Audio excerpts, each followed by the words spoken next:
একজনের নাম আবু বকর, চাইলে বলতে পারতেন আরেকজনের নাম ওমর, আরেকজনের নাম উসমান, আরেকজনের নাম আলী। না, আমার রাসূল সেটাই বলে নাই, আরেকজনের নাম খাদিজা। কেন? এই ইসলাম যে বৃদ্ধি লাভ করেছে, পুরুষের যেমন অবদান আছে ঠিক নারীরও তেমন অবদান আছে। শিক্ষিত হলে শুধু হবে না, আগে মানুষ হইতে হবে। সেজন্য আল কোরআন যখন খুলবেন, সর্বপ্রথম সূরার নাম আল ফাতিহা। ফাতিহা মানে ভূমিকা, ফাতিহা মানে ইন্ট্রোডাকশন, ফাতিহা মানে শুরু কথা। এরপরে মূল আলোচনার নাম সূরা আল বাকারা। বাকারা মানে গাবি। আল্লাহ কোরআন গাবির জন্য আল্লাহ বলেন না, মহিষের জন্য আল্লাহ বলেন না, প্রাণীর জন্য আল্লাহ বলেন না, আনআম চতুষ্পদ জন্তুর জন্য আল্লাহ বলেন না। তো মালিক কার জন্য কোরআন? আল্লাহ বলে বায়ানুল লিন্নাস, মানুষের জন্যই কোরআন। কিন্তু প্রথম সূরা দিয়েছে বাকারা।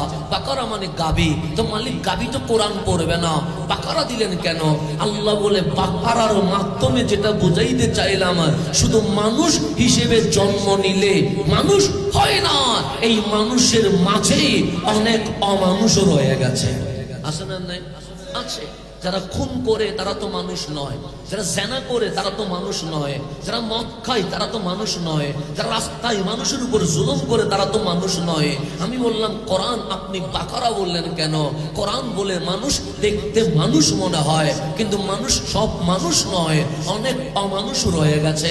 সেজন্য আমরা যখন ছোট থাকি আমাদের বাবা নসিহত করে, ডাক্তার হলে ডাক্তার হও, আমার কোনো আপত্তি নাই।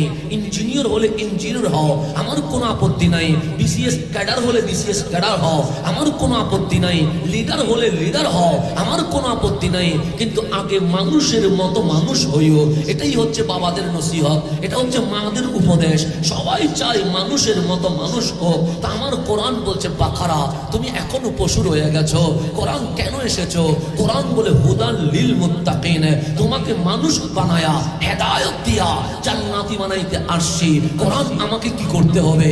কোরআন বলে আল্লাযীনা ইউমিনুনা বিল গায়ব, সর্বপ্রথম তোমাকে ঈমান আনতে হবে। আল্লাহর উপর ঈমান, রাসূলের উপর ঈমান, মালায়েকার উপর ঈমান, আল্লাহর মাখলুকের উপর ঈমান, কিতাবের উপর ঈমান, কবরের উপর ঈমান, হাসরের উপর ঈমান, জান্নাত জাহান্নামের উপর ঈমান। কোরআন এখন কি করতে হবে? কোরআন বলে পৃষ্ঠা উল্টাও। পৃষ্ঠা উল্টাইলাম। কোরআন বলে মা আতাকুমুর রাসূল ফাখুযুহু, যদি মানুষ হইতে চাও আমার নবীর কাছে যাও। কেন? আমার নবীর চেয়ে আপন আর কেউ হইতে পারে না।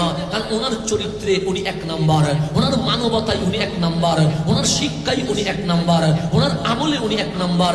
এই পৃথিবীতে যিনি ইনসানে কামেল, সর্বদিক থেকে পরিপূর্ণ, ওনার নাম রহমতুল লিল আলামিন। সেজন্য আল্লাহ বলছেন ওয়া'লামু আন্না ফীকুম রাসূলুল্লাহ, তোমাদের মাঝেই আছে রহমতুল লিল আলামিন। ডানে যাওয়ার কি দরকার? বামে যাওয়ার কি দরকার?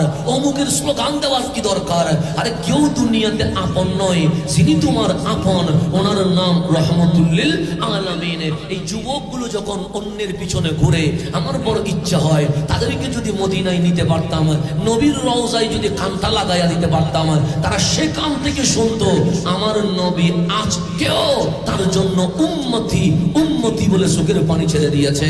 আল্লাহ বলেন তারপর পৃষ্ঠা উল্টাও। আমরা পৃষ্ঠা উল্টাইলাম। আমার আল্লাহ বলেন ইহিল্লু লাহুমুত তাইয়্যিবাত, আমার নবীর দিকে তাকাও, আমার রাসূল যা হালাল বলে তা গ্রহণ করো।